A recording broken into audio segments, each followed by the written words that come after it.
పిల్లలు అయితే ఇష్టంగా తింటారు. ఆ టైంలో కొద్దిగా ప్యానిక్ అయ్యాను. ఆ 2 days నిద్రే పోలేదు, నైట్ అంతా ఏడ్ చేశాను ఫుల్గా. సో ఇలా ఉంటాయి కంప్రెషన్ స్టాకింగ్స్ అయితే. అమ్నియోటిక్ ఫ్లూయిడ్ లెవెల్స్ తగ్గుతున్నట్టు అయితేనే మనకు అన్నెసెసరీ స్వీట్ క్రేవింగ్స్ వస్తాయంటాయి. Hey all, welcome to our channel. నేను మీ Hariswari Lokesh. I hope all are doing good. మీరందరూ ఎప్పుడు ఆరోగ్యంగా సంతోషంగా ఉండాలని మనస్ఫూర్తిగా కోరుకుంటూ ఇవాళ వ్లాగ్ స్టార్ట్ చేసేద్దాం. ఈ వ్లాగ్లో వచ్చేసి నేను ఒక healthy baby weight gain recipe, అంటే ప్రెగ్నెన్సీలో మనం ఈ ఫుడ్ని రెగ్యులర్గా తీసుకుంటుంటే బేబీ వెయిట్ గెయిన్ అవ్వడానికి హెల్ప్ఫుల్ అవుతుంది, ఆ రెసిపీ ఒకటి. అలాగే నేను సెకండ్ ట్రైమిస్టర్లో ఫేస్ చేసిన కొన్ని హెల్త్ ఇష్యూస్, దానికి మా డాక్టర్ ఇచ్చిన సజెషన్స్ నేను ఫాలో అయ్యి ఎంతవరకు రిజల్ట్ వచ్చాయి ఏంటి అని ఈ టిప్స్ అన్నీ కూడా మీతో షేర్ చేసుకుందాం అనుకుంటున్నాను.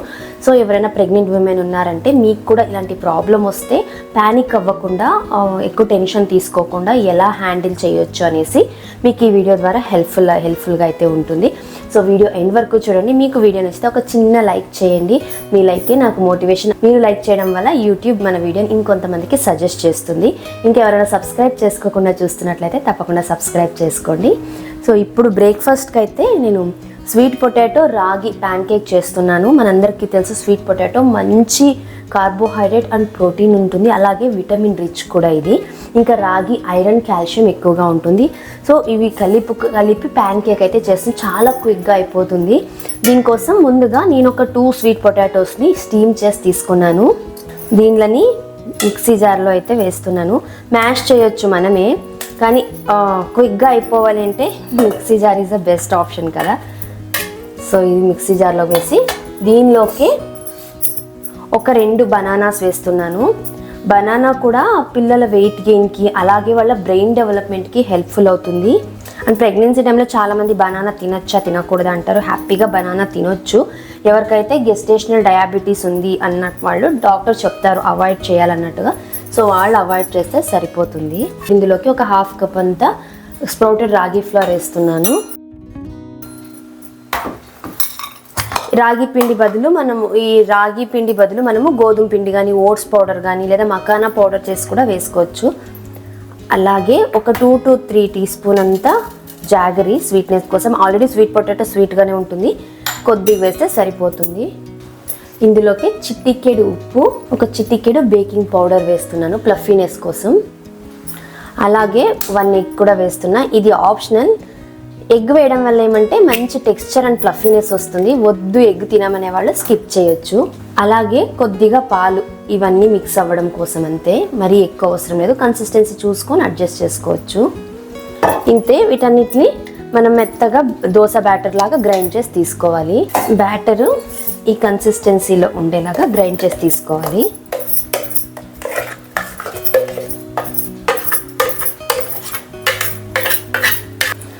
ఇలా ప్యాన్ వేడయ్యాక నేను కొద్దిగా నెయ్యి అప్లై చేస్తున్నాను. నెయ్యి కానీ బటర్ కానీ యూజ్ చేయొచ్చు మనము. ఈ నెయ్యి ఏమంటే మంచి హెల్దీ ఫ్యాట్స్ కదా, బేబీ బ్రెయిన్ డెవలప్మెంట్కి అలాగే వెయిట్ గెయిన్కి రెండింటికి హెల్ప్ అవుతుంది. ఇప్పుడు వీటిని మనకు ఏ సైజులో కావాలో ఆ సైజులో ప్యాన్ కేక్స్ అయితే వేసుకోవడమే. పెద్దగా కూడా వేసుకోవచ్చు. మనము బన్ దోశ ఎలా వేసుకుంటామో సేమ్ అలాగా కొంచెం పెద్దగా కూడా వేసుకోవచ్చు. నాకు ధన్వికి ఇలా చిన్నగా ఉంటేనే ఇష్టం తినడానికి. రాగి పిండి బనానా వేసింటాం కదా ఇందులో, సో త్వరగా కలర్ చేంజ్ అవుతుంది. చూసుకొని లో ఫ్లేమ్లోనే కుక్ చేసుకోవాలి ఇవి, అప్పుడే లోపల వరకు ప్రాపర్గా కుక్ అవుతాయి. ఇలా ఒక సైడ్ కంప్లీట్గా కుక్ అయ్యాక ఇంకో సైడ్ టర్న్ చేయాలి. ఇంతే, ప్యాన్ కేక్స్ అయితే రెడీ. చాలా టేస్టీగా ఉంటాయి, పిల్లలు అయితే ఇష్టంగా తింటారు కూడా. హెల్దీ బ్రేక్ఫాస్ట్ ఆప్షన్ ఇది. స్నాక్కి కానీ, బ్రేక్ఫాస్ట్కి కానీ, కిడ్స్ లంచ్ బాక్స్కి, స్నాక్స్కి కూడా ఇవి చేసి ఇవ్వచ్చు. మంచి ఫిల్లింగ్గా ఉంటుంది. Protein, iron, calcium, vitamins, minerals అన్నీ కూడా ఇందులో బాగుండడం వల్ల ఓవరాల్ బేబీ డెవలప్మెంట్కి, మన హెల్దీ వెయిట్ గెయిన్కి కూడా హెల్ప్ఫుల్ అవుతుంది. ఇంకా నేను ఫస్ట్ ట్రైమిస్టర్ అంటే 1 to 3 months వరకు కూడా నా ఫుడ్ రొటీన్ కానీ ఇంకా ఎలాంటి సిమ్టమ్స్ ఉన్నాయి, ఏమేమి టిప్స్ ఫాలో అవ్వాలి, ఇవన్నీ డీటెయిల్గా మీతో షేర్ చేసుకున్నాను. సెకండ్ ట్రైమిస్టర్ది ఇంకా షేర్ చేయలేదు, 1 by 1 అవి కూడా షేర్ చేస్తాను. ఈ వీడియోలో వచ్చేసి ఓన్లీ పర్టికులర్గా నాకు 24 వీక్లో కొన్ని నేను ఫేస్ చేసిన ఇష్యూస్ గురించి అయితే మీతో షేర్ చేస్తాను. ఎందుకంటే నేను కొంచెం చెప్పాలంటే ఆ టైంలో కొద్దిగా ప్యానిక్ అయ్యాను. సో నాలాగా ఎవరైనా ఫస్ట్ టైం ఇవి ఫేస్ చేసే వాళ్ళకి హెల్ప్ అవుతుంది అనేసి. ఇది జరిగి కూడా 2 weeks అవుతోంది. నేను కొంచెం నా రిజల్ట్స్ అన్ని వచ్చాక చూసుకొని ఇంకొన్ని నేను ఫాలో అయిన టిప్స్తో కలిపి మీతో షేర్ చేద్దామని అయితే వెయిట్ చేశాను. నాకు 24 weeks ఉన్నప్పుడు ఏమైందంటే మామూలుగానే ప్రెగ్నెన్సీలో, నాకు ఫస్ట్ ప్రెగ్నెన్సీలో కూడా వెరికోస్ వీన్స్ ఉండేవి. అంటే మనకు థై పార్ట్ దగ్గర, కాఫ్ మజిల్ దగ్గర వచ్చేసి లైట్గా నరాలు గ్రీన్ కలర్, రెడ్ కలర్కి టర్న్ అవుతూ ఉంటాయి, కొంచెం ముడి వేసుకున్నట్టుగా టర్న్ అవుతూ ఉంటాయి. ఇది కామన్ ప్రెగ్నెన్సీలో, ఎందుకంటే బ్లడ్ సర్క్యులేషన్ ఎక్కువ అవ్వడం వల్ల, అన్ఈవెన్గా ఉండడం వల్ల కూడా మనకి వెరికోస్ వీన్స్ అనేవి వస్తాయి. డెలివరీ తర్వాత వెళ్ళిపోతుంది. నాకు ఫస్ట్ ప్రెగ్నెన్సీలో నేను ఫేస్ చేశాను. కానీ ఇప్పుడు ఏమైందంటే నాకు 24 weeks ఉన్నప్పుడు ఈ వెరికోస్ వీన్స్తో పాటు లెఫ్ట్ లెగ్లో, లెఫ్ట్ కాఫ్ మజిల్ దగ్గర నరాలు బల్జ్ అయి బయటికి కనిపించాయి. అంటే బాగా స్వెల్లింగ్ వచ్చి చూస్తే తెలుస్తుంది నరాలు బాగా. ఇక్కడ పక్కన ఇమేజ్ కూడా ఇస్తారు, చూడొచ్చు మీరు ఎలా ఉంటుంది ఇది అనేసి. సో స్వెల్ అయింది. అది ఎలా ఉందంటే టచ్ చేయకపోయినా కూడా షార్ప్గా నీడిల్తో మనకు గుచ్చితే ఎలా ఉంటుంది అలా షార్ప్ పెయిన్ ఉన్నింది. తర్వాత ఒకరోజు ఏమైంది, నెక్స్ట్ డే ఏమైందంటే అక్కడ నుంచి మనకు హిప్ అలాగే బ్యాక్, అప్పర్ బ్యాక్ వరకు కూడా సేమ్ షార్ప్ పెయిన్ అనేది రేడియేట్ అయ్యింది ఫుల్. అసలు కూర్చున్నా, పడుకున్నా, ఇటు తిరిగినా, అంటే లెఫ్ట్కి తిరిగినా, రైట్కి తిరిగినా 2 థైస్ దగ్గర కూడా సేమ్ పెయిన్ స్టార్ట్ అయింది. అసలు లిటరలీ చెప్పాలంటే ఆ 2 days నిద్రే పోలేదు. నైట్ అంతా ఏడ్ చేశాను ఫుల్గా, పెయిన్ తట్టుకోలేక. ఆ రేంజ్ పెయిన్ ఉంది. నాకు అంతకుముందు ఎప్పుడు ఆ పెయిన్ నేను ఫేస్ చేయలేదు. కాలు ఇలా పడుకొని ఉంటాం కదా, స్ట్రెచ్ చేస్తే నరం బాగా పుల్ చేస్తే ఎలా అవుతుంది పెయిన్, అలా అది కాసేపు తగ్గేది కాదు. ఆ రేంజ్ పెయిన్ రేడియేట్ అయింది. దాంతోపాటు అదే రోజే నాకు మార్నింగ్ అరౌండ్ 4-4:30 అలాగా సడన్గా మెలకు వచ్చి సడన్గా కళ్ళు తిరగడం స్టార్ట్ అయింది. కళ్ళు తిరగడం అంటే నాకు ఇంతకుముందు నేను ఎక్స్పీరియన్స్ చేసింది ఏమంటే, ఎప్పుడైనా ఫుడ్ లేట్గా తిన్నా, నేను ఆకలికి అస్సలు ఉండలేను, ఏదో నాకు కొంచెమైనా సరే తీసుకుంటూ ఉంటాను. ఫుడ్ లేట్గా తిన్నప్పుడు కొద్దిగా తల లైట్గా తిరిగినట్టు అనిపిస్తుంది, కాసేపు కూర్చొని వాటర్ తాగి ఏదైనా తింటే వెళ్ళిపోయేది, అలా ఉండేది. కానీ ఆ రోజు ఏమైందంటే నాకు కొంచెం పెద్ద హైట్ నుంచి ఒక 30-40 floors పై నుంచి కింద పడితే ఎలా ఉంటుంది గిర్రుని తిరిగింది. స్పిన్నింగ్ లాగా, అంటే మనకి ఇలా స్పిన్ అయితే ఎలా ఉంటుంది అలా గిర్రుని తిరిగింది. తిరగడం కూడా ఎలాగంటే నేను కళ్ళు మూసుకున్నా తిరుగుతోంది, లెఫ్ట్ టర్న్ అయినా తిరుగుతుంది, రైట్ టర్న్ అయినా, అంటే లెఫ్ట్ రైట్ టర్న్ అవుతున్నానంటే పడిపోయానేమో లిటరలీ కిందకి అనేలాగవుతోంది. అలా ఒక 10 to 15 seconds అయితే ఉన్నింది అలా తల తిరగడము. మల్టిపుల్ టైమ్స్ జరిగింది. నేను మార్నింగ్ లేచే లోపే మేబీ ఏమో బీపీ అప్ అండ్ డౌన్ అయ్యిండొచ్చు అనేసి వాటర్లో సాల్ట్ వేసుకొని తీసుకున్న తర్వాత లెమన్ కొంచెం హనీ కలిపి ఇవి కూడా ట్రై చేశాను. ఆ తర్వాత 4 o'clock నుంచి అసలు నిద్రే లేదు, అలా అయిపోయింది ఆ రోజు. అంటే నార్మల్గా అయితే లేదని నాకు అర్థమైంది. దాని తర్వాత సరే చూద్దాం, ఏమో మేబీ ఆకలి వల్ల అయ్యిండొచ్చు అనేసి బ్రేక్ఫాస్ట్ అంతా కూడా చేసినా కూడా ఆ రోజు అలాగే ఉన్నింది. అలా తల తిరగడం వల్ల ఏమైందంటే బ్రెయిన్కి చాలా ప్రెషర్ పడడం వల్ల ఆల్మోస్ట్ నాకు అన్ని 3Dలో కనిపించడం స్టార్ట్ అయిందంటే ఏదో చెవులంతా కూడా చాలా దూరంగా వాయిస్ వినిపిస్తున్నట్టుగా ఇలా స్టార్ట్ అయింది. సో కొంచెం అబ్నార్మల్గానే అనిపించింది. దీనివల్ల నాకు లైట్గా ఫీవర్ కూడా స్టార్ట్ అయింది, ఎందుకంటే లాస్ట్ 2 daysగా అస్సలు నిద్ర లేదు. దీనికి తోడు ఇది. ఇంకొకటి థర్డ్ వచ్చేసి మనకు సెకండ్ ట్రైమిస్టర్ స్టార్ట్ అయినప్పటి నుంచి ఫ్రీక్వెంట్ యూరినేషన్ కూడా ఉంటుంది. ఆ 2 to 3 daysలో ఏమంటే మామూలుగా అయితే ఒక 2 or 3 times నైట్ లేచేదాన్ని. ఆ 2 రోజులు ఎలా అయిందంటే 5 to 6 times లేవడం వాష్రూమ్కి. కొంచెం అది కూడా నాకు నార్మల్గా అనిపించలేదు. వీటితో పాటు ఇంకొకటి ఏమంటే బేబీ మూమెంట్స్ మనకు రెగ్యులర్గా తెలుస్తూ ఉంటాయి కదా, ఆ 2 రోజులు కూడా బేబీ మూమెంట్స్ చాలా ఎక్కువగా, అంటే హార్డ్ కిక్స్ తెలిసేవి.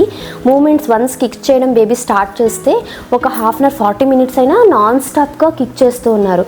సో కొంచెం భయం వేసింది, ఏమన్నా బేబీకి ఇష్యూ అవుతుందా, ఇవన్నీ కూడా ఎప్పుడు ఫేస్ చేయలేవు కదా అనేసి భయపడి ఇంకా ఆ రోజు ఈవినింగ్ ఇమీడియట్గా గైనకాలజిస్ట్ అపాయింట్మెంట్ తీసుకొని వెళ్ళిపోయాము. లేట్ చేయడం వద్దు, ఇది మళ్ళీ ఏమైనా బేబీ ప్రాబ్లం అయితే కష్టం కదా అనేసి డాక్టర్ దగ్గరికి వెళ్ళాము. మా డాక్టర్ అయితే క్యాజువల్గా ఇదంతా ప్రెగ్నెన్సీలో కామన్ అన్నారు, ఒకే మాట. అంటే సంతోషమే అది కామన్ అని చెప్పడం, కానీ మనకు అది ఎక్స్పీరియన్స్ కాలేదు కదా. సో ఆమె క్లియర్గా 1 by 1 ఇష్యూ అయితే ఎక్స్ప్లెయిన్ చేశారు. ఫస్ట్ వచ్చేసి నరాలు స్వెల్ అయ్యాయి కదా, ఇది వచ్చేసి సయాటికా పెయిన్ అయితే అన్నారు. ఫస్ట్ టైం నేను ఈ పదం వినింది, ఎందుకంటే ఇంతకుముందు ఎప్పుడు కూడా నేను అది ఫేస్ చేయలేదు, అంటే ఎక్కడ ఎవరు విన్నట్టు కూడా నాకు గుర్తులేదు. నాకు ఇంకా అర్థం కాలేదు ఏంటా సయాటికా పెయిన్ అంటే. డాక్టర్ క్లియర్గా ఇమేజ్ అంతా చూపించి ఎక్స్ప్లెయిన్ చేశారు. మన కాల్లో ఒక నరం ఉంటుంది, అది మల్టిపుల్ నరాలతో కనెక్ట్ అయి ఉంటుంది అనమాట. అక్కడ మనకు బల్జింగ్ స్టార్ట్ అయిందంటే బ్లడ్ సర్క్యులేషన్ సరిగ్గా అవ్వకపోవడం వల్ల నరాలు స్వెల్లింగ్ రావడము, బల్జ్ అవ్వడము, అండ్ ఆ నరం ఎక్కడి నుంచి స్టార్ట్ అవుతుందో అక్కడి నుంచి మొదలుకొని ఎండ్ అయ్యేంత వరకు కూడా సేమ్ పెయిన్ రేడియేట్ అవుతుంది. ఇదే సయాటికా పెయిన్ అని అయితే చెప్పారు. ఇది ప్రెగ్నెన్సీలో కామన్ వస్తుంటుంది, అందులో సెకండ్ ప్రెగ్నెన్సీలో వస్తుంది అనేసి అయితే చెప్పారు. ఇది కూడా అన్ఈవెన్ బ్లడ్ సర్క్యులేషన్ లేదా బ్లడ్ సర్క్యులేషన్ ఎక్కువైనా కూడా సయాటికా పెయిన్ స్టార్ట్ అవుతుంది. ఇది కూడా డెలివరీ తర్వాత స్లోగా వెళ్ళిపోతుంది అని అయితే చెప్పారు. సో దీనికి ఏం వరి అవ్వాల్సిన అవసరం లేదు. కొన్ని ఫిజియోథెరపిస్ట్ని కన్సల్ట్ అయితే యోగా చెప్తారు, స్ట్రెచెస్ కొన్ని ఉంటాయి, అవి చేస్తే సరిపోతుంది అన్నారు. ఇంకా నేను మా డాక్టర్ చెప్పాను, నేను కొన్ని ఫాలో అయ్యే యోగా ఆసనాస్ అని చెప్తే ఫిజియోథెరపిస్ట్ అయినా కూడా ఇదే చెప్తారు. సో ఫిజియోథెరపిస్ట్ ఏం అవసరం లేదు, నువ్వే స్టార్ట్ చేయొచ్చు, నువ్వే చేయొచ్చు ఇంట్లోనే, కంటిన్యూగా చేస్తూ ఉండన్నారు. అండ్ ఈ వెరికోస్ వీన్ కూడా ప్రాబ్లం ఉందంటే నరాలన్నీ కలర్ చేంజ్ అవ్వడము, పడుకొని సడన్గా స్ట్రెచ్ చేస్తే పుల్ అయినట్టుగా పెయిన్ రావడం, ఇది వెరికోస్ వీన్స్ అంటారు వీటినైతే. సో దీనికి ఈ సయాటికా పెయిన్కి రెండింటికి కలిపి నాకు డాక్టరు కంప్రెషన్ స్టాకింగ్స్ అయితే యూస్ చేయమన్నారు. ఇవి ఏంటని కూడా నాకు తెలియలేదు. కంప్రెషన్ స్టాకింగ్స్ ఎప్పుడూ వాడలేదు కదా, ఇవన్నీ కూడా వాడాల్సిన అవసరం రాలే. సో ఇలా ఉంటాయి కంప్రెషన్ స్టాకింగ్స్ అయితే. పాదాల దగ్గర నుంచి నీ వరకు వస్తుంది, లేదంటే అబో నీ కూడా ఉంటుంది. డాక్టర్ ఏమంటే సయాటికా పెయిన్ కదా, నార్మల్ వెరికోస్ వీన్ అయితే నీ వరకు యూస్ చేసి ఉంటుంది, అంటే ఇందులో హాఫ్ వచ్చి ఉంటుంది. కానీ నీకు పెయిన్ పైన వరకు ఉంది కాబట్టి మిడ్ థై వరకు, అంటే అబోని మిడ్ థై వరకు లాంగ్ ఉండేవి యూస్ చేయమన్నారు. దీనివల్ల ఈ కంప్రెషన్ స్టాకింగ్ వల్ల ఏమంటే మనకు కాళ్ళు బాగా పట్టి ఉంచుతుంది అనమాట. సో దానివల్ల బ్లడ్ సర్క్యులేషన్ అనేది కరెక్ట్గా జరుగుతుంది, బ్లడ్ పంప్ అనేది బాగా అవుతుంది, అండ్ మనకి ఈ పెయిన్ అనేది తగ్గుతుంది. ఆ పెయిన్ అనేది స్లోగా రెడ్యూస్ అవుతూ వస్తుంది, అండ్ కొద్ది రోజులకి ఆ స్వెల్లింగ్ అంతా కూడా తగ్గుతుంది. ఇవి రెగ్యులర్గా యూస్ చేయమన్నారు. సో ఇవి ఎలా మనం అంటే ఆన్లైన్లో మేమైతే ఆన్లైన్లోనే తెప్పించుకున్నాం. డాక్టర్ మాకు టైనూర్ బ్రాండ్ బాగుంటుంది తీసుకో అని చెప్తే అదే అయితే ఆన్లైన్లో తీసుకున్నాము. ఇందులో వేరే సైజెస్ ఉంటాయి. మనం ఎప్పుడు కూడా నీ దగ్గరికి అంటే నీ దగ్గర మెజర్మెంట్ తీసుకోవచ్చు, అబోని అంటే మిడ్ థై దగ్గర మెజర్ చేసుకొని ఆ మెజర్మెంట్ కరెక్ట్గా మనం తీసుకోవచ్చు. మరీ వేసుకున్నప్పుడు చాలా టైట్ అవుతుందంటే ఇంకొక సైజ్ పెద్దది తీసుకుంటే సరిపోతుందని అయితే చెప్పారు. సో నాకు ఎగ్జాక్ట్గా నేను తెప్పించిన సైజ్ అయితే సరిపోయింది. ఏమంటే మనకు ఫస్ట్ కొద్ది రోజులు కొంచెం డిస్కంఫర్ట్ ఫీలింగ్ ఉంటుంది ఇవి వేసుకున్నప్పుడు, పోను అలవాటు అవుతుంది. ఇది ఏమంటే మార్నింగ్ మనం లేచిన దగ్గర నుంచి రాత్రి పడుకోబోయే ముందు వరకు కూడా కంపల్సరీ ఇవి వేసుకొనే ఉండాలి. అప్పుడే ఇవి బాగా వర్క్ అవుతాయి, మనకు కూడా ఈ పెయిన్ అంతా తగ్గుతుంది. సో బ్యాక్ పెయిన్ కూడా స్లోగా రెడ్యూస్ అవుతుందని అయితే చెప్పారు. ఇది వేసుకునేటప్పుడు కాళ్ళకి ఆయిల్ కానీ లేకపోతే లోషన్ కానీ ఏదైనా అప్లై చేస్తే ఈజీగా మనము వీటిని వేసుకోవచ్చు. సో ఇవి డాక్టర్ చెప్పింది అయితే, ఇవి నేను ఆ రోజే తీసుకున్నాను, అప్పటి నుంచి రెగ్యులర్గా వాడుతూనే ఉన్నాను. నెక్స్ట్ సెకండ్ వన్ వచ్చేసి తల తిరగడం. ఈ తల తిరగడానికి డాక్టర్ వర్టిగో అన్నారు. ఈ వర్టిగో ఇంతకుముందు పేరు విన్నాను కానీ అది కూడా నాకు ఫస్ట్ టైమే. ఈ వర్టిగో అంటే నార్మల్ తల తిరగడానికి అంటే కళ్ళు తిరగడానికి దీనికి చాలా డిఫరెన్స్ ఉంటుంది. అది జస్ట్ కాసేపు అలా కళ్ళు తిరిగి వెళ్ళిపోతుంది. బట్ ఇది కొన్ని వీక్స్ కొన్ని మంత్స్ కూడా ఉంటుంది. వర్టిగో వన్స్ స్టార్ట్ అయిందంటే స్పిన్ అవుతూ ఉంటుంది, కంప్లీట్ తల అంతా గిర్రన్ స్పిన్ అవ్వడం లాగా ఉంటుంది. ఇది ఎందువల్ల అయ్యిండొచ్చు అన్నారంటే ఇన్నర్ ఇయర్ ఇన్ఫెక్షన్ వల్ల కూడా అవుతుంది. అంటే ఎప్పుడైనా మనకు కోల్డ్ వచ్చినప్పుడు చెవులు నొప్పిగా అనిపించడము లేకపోతే వినిపించకుండా కొంచెం నమ్గా అయినట్టు అనిపిస్తుంది కదా, అలా ఇన్నర్ ఇయర్ ఇన్ఫెక్షన్ అయినా కూడా ఈ వర్టిగో స్టార్ట్ అవుతుంది. అంటే బ్రెయిన్కి బ్లడ్ సర్క్యులేషన్ సరిగ్గా అవ్వక. కానీ ఇది నార్మల్గా, కానీ ప్రెగ్నెన్సీలో ఎందుకు అవుతుందన్నారంటే నాకు ఆల్రెడీ సయాటికా ఉందన్నారు కదా, సో ఇక్కడ నుంచి కాళ్ళ నుంచి మనకు హార్ట్కి వెళ్ళే బ్లడ్ సర్క్యులేషన్ ఎక్కువ అయ్యి హార్ట్ నుంచి బ్రెయిన్కి మన తలకు సరిగ్గా బ్లడ్ పంప్ అవ్వక మన బ్రెయిన్ ఫంక్షనింగ్ సరిగ్గా అవ్వక దానివల్ల తల తిరగడం స్టార్ట్ అయింది. ప్రెగ్నెన్సీలో మోస్ట్లీ వర్టిగో దీనివల్లే వస్తుందని అయితే చెప్పారు. సో దీనికి ఇది ఒక రీజన్. సెకండ్ థింగ్ వచ్చేసి డీహైడ్రేషన్. మనకు ఫ్రీక్వెంట్ యూరినేషన్ ఉంటుంది కదా, మనం ఏమనుకుంటాం మళ్ళీ వాటర్ తాగితే ఇంకా ఎక్కువసార్లు వెళ్ళాల్సి వస్తుంది అనేసి వాటర్ అంత ఎక్కువ తాగం నైట్స్లో ఎస్పెషలీ. దానివల్ల కూడా బాడీ డీహైడ్రేట్ అవుతుంది. డేలో ఎంత తాగినా కూడా నైట్ టైం మనము వాష్రూమ్ వెళ్ళి వచ్చిన తర్వాత వాటర్ తాగకపోతే బాడీ డీహైడ్రేట్ అవుతుంది, దానివల్ల కూడా ఈ వర్టిగో స్టార్ట్ అవుతుంది. నెక్స్ట్ బీపీ ఫ్లక్చుయేషన్స్ ఉన్నా కూడా కొంతమందికి బీపీ షుగర్ ఇవి రెండు కూడా ఫ్లక్చుయేట్ అవుతూ ఉంటాయి, దీనివల్ల కూడా అవుతుందన్నారు. కానీ నాకు బీపీ షుగర్ అన్ని నార్మలే ఉన్నాయి చెక్ చేస్తే. సో ఇది నా వరకు ఇది కాదు ప్రాబ్లం అన్నట్టు అర్థమైంది. ఇంకొకటి హార్మోనల్ చేంజెస్. ప్రెగ్నెన్సీలో ఇవి కామన్, త్రూఅవుట్ 9 months మనకు ఈ హార్మోనల్ చేంజెస్ జరుగుతూనే ఉంటాయి. నెక్స్ట్ స్ట్రెస్ వల్ల కూడా ఈ వర్టిగో వచ్చే ఛాన్సెస్ ఉంటాయి. అంటే ప్రాపర్ నిద్ర లేకపోవడము, రెస్ట్ సరిగ్గా తీసుకోకపోవడం వల్ల. నాకు ప్రీవియస్ 2 daysగా కూడా సరిగ్గా నిద్ర లేదు. అది వన్ ఆఫ్ ద రీజన్. నాకు ఎలా అంటే ప్రాపర్ నిద్ర అనేది, ఎస్పెషల్లీ ప్రెగ్నెన్సీలో 8 hours ప్రాపర్ స్లీప్ ఉండాలి. నాకు కొంచెం నిద్ర తగ్గినా కూడా మళ్ళీ పడుకుంటేనే అది సరిపోయినట్టు ఫీలింగ్. అలాంటిది 2 రోజులు ఆల్మోస్ట్ పగలు నిద్రపోలే, రాత్రి నిద్రపోలేదు. సో బ్రెయిన్ స్ట్రెయిన్ అయి ఉంటుంది. దానివల్ల కూడా వర్టిగో సిమ్టమ్స్ నీకు వచ్చాయనేసి అయితే చెప్పారు. దీనికి ఏం చెప్పారంటే డాక్టర్ బాగా వాటర్ తాగాలి, కోకోనట్ వాటర్ బాగా తాగమన్నారు. నేను ఆల్మోస్ట్ డైలీ తాగుతూనే ఉన్నా కోకోనట్ వాటర్. అది కాకుండా వాటర్ తాగేటప్పుడు ప్లెయిన్ వాటర్ కాకుండా ఆ వాటర్లోకి కొద్దిగా సాల్ట్ కానీ లేకపోతే షుగర్, జాగరి, హనీ ఏదో ఒకటి స్వీట్నర్ని యాడ్ చేసుకుంటే మన బాడీకి కావాల్సిన ఎలక్ట్రోలైట్స్ అందుతాయి. సో డీహైడ్రేషన్ అనేది ఉండదు. ఇంకొకటి వచ్చేసి ఓఆర్ఎస్. ఈ వర్టిగో అనేది మనకు చాలాసార్లు, అంటే ఇప్పుడు రోజులు నాకు లాస్ట్ అంటే 2 weeks బ్యాక్ ఎలా ఉన్నిందంటే నిలబడినా పడిపోయేలాగా అనిపించేది. కొంచెం తల ఇలా బెండ్ అయినా కూడా పడిపోతున్నానేమో అన్నట్టుగా. ఇంకా బాత్రూమ్కి వెళ్తే చెప్పనవసరమే లేదు. కూర్చుంటున్నానా నిలబడుతున్నాను అంటే మనకే ఆ కాన్షియస్నెస్ లేకోకుండా అలా తల తిరిగేదనమాట. చాలా సివియర్గా ఉన్నింది. సో అలా ఉన్నప్పుడు డాక్టర్ ఒక 4 to 5 days ఈ ఓఆర్ఎస్ అయితే శాచెట్ని మనము కొద్దిగా ల్యూక్ వామ్ వాటర్లో ఒక 1 literలోకి మిక్స్ చేసుకొని డే మొత్తం తీసుకుంటూ ఉండు. సో క్విక్గా మనకు కావాల్సిన ఎలక్ట్రోలైట్స్ అయితే అందుతాయి. అప్పుడు ఆ వర్టిగో సిమ్టమ్స్ కొద్దిగా తగ్గుతాయి అన్నారు. నేను ఇది ఆల్మోస్ట్ ఒక 1 week అయితే యూస్ చేశాను. పర్లేదు, మంచి రిజల్టే ఉంది. ఇంక ఇది కాకుండా హనీ లెమన్ వాటర్ తీసుకోమన్నారు. డేలో ఒక 2 to 3 times honey lemon water తీసుకోవడము. ఇంకొక మెయిన్ థింగ్ వచ్చేసి మజ్జిగ, బాగా పల్చటి మజ్జిగ. అంటే ఒక 1 cup కర్డ్కి 4 cups వాటర్ వేసుకొని బాగా పల్చగా చేసుకొని ఉప్పు, పుదీనా, కొద్దిగా పెప్పర్ పౌడర్ ఇవి వేసుకుంటే మనకు క్విక్గా మన బాడీకి కావాల్సిన ఎలక్ట్రోలైట్స్ అందుతాయి. ఈ కళ్ళు తిరగడం అనేది తగ్గుతుంది. ఒకవేళ బీపీ ఫ్లక్చుయేషన్స్ ఉన్నా కూడా నార్మల్ అవుతాయి అన్నట్టుగా చెప్పారు. సో మజ్జిగ ఇవి ఈ వర్టిగోకి అయితే డాక్టర్స్ ఇచ్చిన సజెషను. ఇంకొకటి సరిగ్గా నిద్ర రాకపోవడం వల్లనే ఇవన్నీ కూడా జరిగాయి. కాబట్టి మోస్ట్లీ డాక్టర్ ఏమనంటే magnesium, vitamin E and vitamin D deficiency కూడా వస్తుంది ఈ టైంలో. మెగ్నీషియం తక్కువ అయితేనే మనకు అన్నెసెసరీ స్వీట్ క్రేవింగ్స్ వస్తాయంట, ఎక్కువ స్వీట్స్ తినాలనిపించడము. దానివల్ల ప్రెగ్నెన్సీలో గెస్టేషనల్ డయాబెటీస్ వచ్చే ఛాన్సెస్ ఉంటాయి. మెగ్నీషియం తగ్గితేనే ప్రాపర్ స్లీప్ ఉండదు. సో ఇది మెయిన్ రీజన్ అనేసి నాకు doctor magnesium, vitamin E and vitamin D3 ఒక 20 daysకి ట్యాబ్లెట్ సప్లిమెంట్స్ అయితే సజెస్ట్ చేశారు. 20 days తీసుకో సరిపోతుంది అనేసి అయితే చెప్పారు. సో ఇక్కడికి 3 ప్రాబ్లమ్స్ క్లియర్ అయ్యి ఇంకా నెక్స్ట్ నాకున్నది ఏమంటే బేబీ మూమెంట్స్ గురించి. ఎక్కువ ఉంది కదా బేబీ మూమెంట్స్ అంటే. డాక్టర్ నవ్వారు. ఎప్పుడే కానీ బేబీ మూమెంట్స్ తగ్గితే మనకు వరి అవ్వాలి. బేబీ మూమెంట్స్ తగ్గుతోందంటే అమ్నియోటిక్ ఫ్లూయిడ్ లెవెల్స్ తగ్గుతున్నట్టు, లేకపోతే ఇంకా వేరే ఏమైనా ఇష్యూస్ ఉన్నట్టు. బట్ బేబీ మూమెంట్స్ బాగున్నాయంటే ఇట్స్ యాక్చువల్లీ గుడ్ సైన్. నీకు ఇన్ని ఇష్యూస్ ఉన్నా కూడా మూమెంట్స్ నీకు బాగా తెలుస్తున్నాయి అంటే బేబీ బాగున్నారన్నట్టు. ఇంకా డాక్టర్ అక్కడ అంతా చెక్ చేసి గ్రోత్ అంతా బాగుందని చెప్పారు. అప్పుడు ఊపిరి పీల్చుకున్నాం నేను, మా ఆయన అయితే. లిటరలీ ఏం జరుగుతుందో తెలియలేదు కదా, కొంచెం ఇద్దరమే ఉన్నాము, కొద్దిగా భయం అనేది ఉంటుంది. అందులో ధన్వి కూడా. సో మాకు చాలా స్ట్రెస్ అయ్యాము ఆ 2 days లిటరలీ చెప్పాలంటే. ఇప్పుడు ఈ 2 వారాల తర్వాత కొంచెం నార్మల్గా మాట్లాడుతున్నాను, కానీ అప్పుడు నేను ఇలా అస్సలు లేను. ఇలా ఇది దీని గురించి. ఇంకొకటి నిద్ర రాకపోవడానికి వచ్చేసి మనకు ఈ టైంలో బేబీ బంప్ పెరుగుతూ ఉంటుంది. సో బంప్ పెరగడం వల్ల మనకు బ్యాక్ పెయిన్ ఎక్కువ అవుతుంది. అటు ఇటు తిరగడానికి చాలా డిస్కంఫర్ట్ ఫీల్ అవుతుంటాం కదా. దానికి డాక్టర్ ఏం చెప్పారంటే 5th month స్టార్ట్ అయినప్పటి నుంచి మనం కుంకుమ పువ్వు తీసుకోవచ్చు.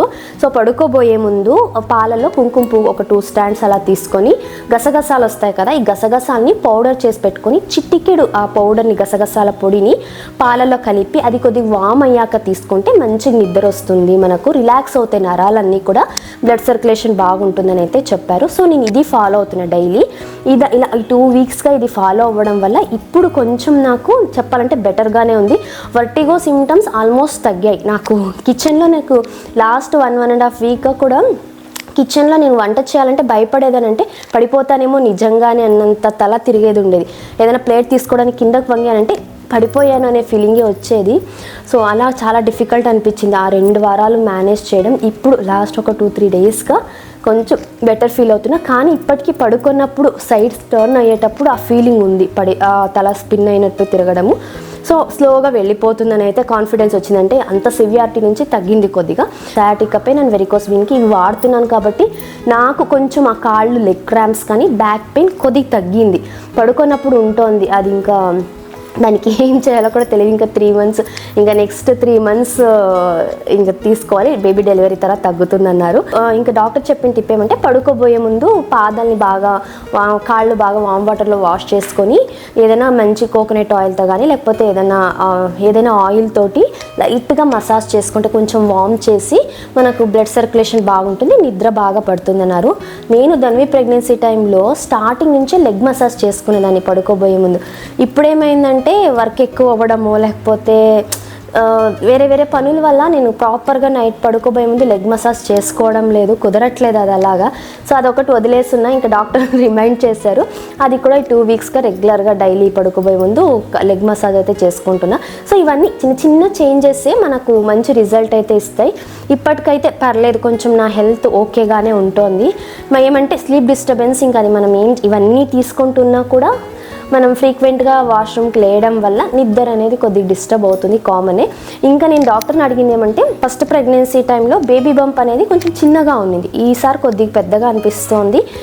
అండ్ ఇంకొకటి కొంచెం బరువంతా కింద పడినట్టు అనిపిస్తుంది. ఇప్పుడు నాకు యోగా చేస్తున్నప్పుడు కూర్చున్నప్పుడు కూడా థై పార్ట్కి టచ్ అయినట్టుగా ఉంటుంది, అది కొంచెం డిస్కంఫర్ట్ ఫీలింగ్ ఉంది అనేసి అడిగితే డాక్టర్ ఇది కూడా సెకండ్ ప్రెగ్నెన్సీలో కామన్, ఎందుకంటే మన స్కిన్ మజిల్ అనే ఆ టోన్ ఏదైతే ఉంటుందో ఇప్పుడు అది ఉండదు, ఆ టైట్నెస్ అనేది ఉండదు స్కిన్కి. ఎందుకంటే ఫస్ట్ ప్రెగ్నెన్సీ అప్పుడు బాగా బేబీ బంప్ వచ్చి ఉంటుంది, దాని తర్వాత స్కిన్ అంతా మళ్ళీ నార్మల్కి వచ్చేసి ఉంటుంది కదా. ఇప్పుడు మళ్ళీ అది ఎలాస్టిసిటీ అనేది తగ్గుతుంది కాబట్టి బేబీ బంప్ కొంచెమే ఉన్నా అది బరువు పడి స్కిన్ అంతా కూడా కొంచెం కిందకి వెళ్ళినట్టుగా అనిపిస్తుంది. ఇది కూడా కామనే. డాక్టర్ టచ్ చేసి కూడా చూపించారు, నీకు ఫస్ట్ ప్రెగ్నెన్సీకి ఇప్పటికీ స్కిన్ చూసుకుంటే చాలా డిఫరెన్స్ తెలుస్తుంది. సో దీనికి రెగ్యులర్గా ఆయిల్ మసాజ్ చేసుకుంటుంటే సరిపోతుంది. అండ్ ఇది కామన్, దీనికి ఏం వరి అవ్వాల్సిన అవసరం లేదన్నట్టుగా అయితే చెప్పారు. ఇంకా మెయిన్ ఇవన్నీ ఎందుకు వస్తున్నాయి అని నాకు ఒక డౌట్, ఎందుకంటే ప్రాపర్ ఫుడ్ తీసుకుంటున్నా అన్నీ ఫాలో అవుతున్నా కూడా ఎందుకు వస్తున్నాయి అంటే ఒకటే చెప్పారు, ఫస్ట్ ప్రెగ్నెన్సీ అప్పుడు నువ్వు పర్ఫెక్ట్ హెల్దీగా ఉంటావు, ఏజ్ ఫ్యాక్టర్, అప్పుడు ఇంత ఏజ్, అప్పుడు కొంచెం చిన్న ఏజ్ ఉంటుంది, యాక్టివ్గా ఉంటాయి, నీకున్న రెస్పాన్సిబిలిటీస్ తక్కువ ఉండింటాయి, అప్పుడు నిన్ను చూసుకుంటే సరిపోయేది. కానీ ఈ సెకండ్ ప్రెగ్నెన్సీకి వచ్చేసరికి నిన్ను నువ్వు చూసుకోవాలి, ఫస్ట్ పుట్టిన బేబీని చూసుకోవాలి, అండ్ మన బాడీ ఏజ్ అనేది పెరుగుతుండడం వల్ల మన బాడీలో చేంజెస్ కూడా చాలా జరుగుతాయి. కాబట్టి ఓవరాల్గా ఇవన్నీ ఫ్యాక్టర్స్ కలిపి సెకండ్ ప్రెగ్నెన్సీ కొంచెం ఎక్కువ స్ట్రెస్ఫుల్గానే ఉంటుంది. అందరూ సెకండ్ ప్రెగ్నెన్సీ ఈజీగా అయిపోతుంది, ఏముంది అలా ప్రెగ్నెన్సీ పిల్లల్ని కనేయచ్చు అంటారు, కానీ చెప్పాలంటే ఫస్ట్ ప్రెగ్నెన్సీ కన్నా సెకండ్ ప్రెగ్నెన్సీనే డిఫికల్ట్ టాస్క్ అని అయితే చెప్పారు. అప్పుడు ఇంకా నోన్ ఫ్యాక్ట్, ఇంకా దానికి ఏం చెప్పలేము. సరే, ఇంకా ఈ ఫేజ్ని ఎక్కువ మనం దీని గురించి డిస్కస్ చేసుకొని దీని గురించి ఆలోచించడం కన్నా కూడా డాక్టర్ చెప్పిన కొన్ని ఫాలో అవుతూ హెల్దీ లైఫ్ స్టైల్ ఫాలో అవుతుంటే కొద్ది రోజులు ఇవి తీసుకోవాలి, దీని నుంచి ఎస్కేప్ కాలేము. సో ఇంక ఇలా ఫాలో అవ్వడమే అనేసి అయితే ఇంకా ఇంటికి వచ్చాము. వచ్చిన తర్వాత నుంచి చెప్పాను కదా ఇప్పటికి 2 weeks అవుతుంది, ఆల్మోస్ట్ ఓకే. ఇవి మేమంటే ఈ 24 weeksలో ఫేస్ చేసిన సిచ్యువేషన్స్ అని తెలుసుకున్న విషయాలు అయితే నేను క్లియర్గా మీతో షేర్ చేశాను అనుకుంటున్నా. అంటే ఎవరైనా ఫస్ట్ టైం ప్రెగ్నెంట్ ఉమెన్ ఉండి లేదంటే ఇవన్నీ ఫస్ట్ టైం ఫేస్ చేస్తుండే వాళ్ళకు ప్యానిక్ అవ్వకుండా ఉంటారని అయితే మీతో షేర్ చేస్తున్నాను. ఇంకా మీకు దీని గురించి ఏమైనా తెలుసుంటే లేకపోతే ఏమైనా సజెషన్స్ ఉన్నా కూడా నాకు కమెంట్స్లో షేర్ చేయండి. నాకే కాదు, ఆ కమెంట్స్ చూసే చాలా మందికి కూడా అది హెల్ప్ అవుతుంది. అన్నెసెసరీ ప్యానిక్ అయితే అవ్వద్దు. అండ్ ఇంకొకటి, ప్రెగ్నెన్సీలో ఏ చిన్న చేంజ్ వచ్చినా కూడా వాళ్ళని వీళ్ళని అడగడం కన్నా కూడా ఫస్ట్ మన డాక్టర్ దగ్గరికి వెళ్తే వాళ్ళు క్లియర్ చేస్తారు మనకున్న ప్రాబ్లమ్స్ ఏమని. ఎందుకంటే ఇప్పుడు రిస్క్ ఓన్లీ మనకే కాదు, మనతో పాటు మన బేబీకి కూడా ఉంటుంది కాబట్టి మనం ఎలాంటి ఛాన్స్ తీసుకోకూడదు. సో ఈ వీడియో మీ అందరికీ హెల్ప్ఫుల్ అయ్యింది అనుకుంటున్నాను. మీకు వీడియో నచ్చితే ఒక చిన్న లైక్ చేయండి. అలాగే మీకు తెలిసిన ఎవరైనా ప్రెగ్నెంట్ విమెన్ ఉన్నట్లయితే తప్పకుండా ఈ వీడియో వాళ్ళతో షేర్ చేసుకోండి, వాళ్ళకు హెల్ప్ఫుల్ అవుతుంది. సరే, కలుద్దాం మరొక యూస్ఫుల్ అండ్ ఇన్ఫర్మేటివ్ వీడియోతో. Thank you for watching. Have a nice day. Bye.